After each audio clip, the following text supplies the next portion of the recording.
විට ඇතැම් පාඨකයින්ගේ සිත් තුළ දැන් මෙවැනි ප්‍රශ්න මතුවිය හැකිය.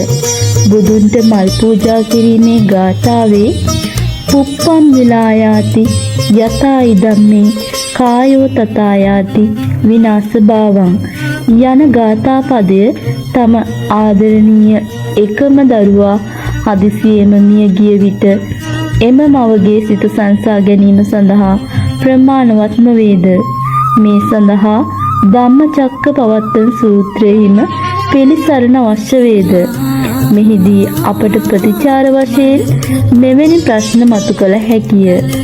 අප විසින් ඉහත සඳහන් කරනු ලැබූ අම්මා තම දරුවාගේ මලමිණිය බදාගෙන අඬන විට පුප්පම් විලායාති ආදී වශයෙන් කියවෙන ගාථා පදයෙහි අර්ථය තම සිහියට නගා ගනීවිද?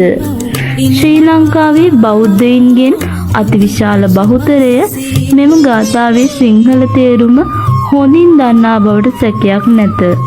එසේ වුවත් උක්ත පාලි ගාථා පදය මුවින් හෝ සිතින් කියන විට අපේ බෞද්ධයින් අතරින් කී දෙනෙකු විසින් එම ගාථා පදයෙන් කියවෙන අපේ කයට අනිවාර්යයෙන්ම උරුම වූ නැසෙන සුළු ස්වභාව සිහිපත් කර ගනීද?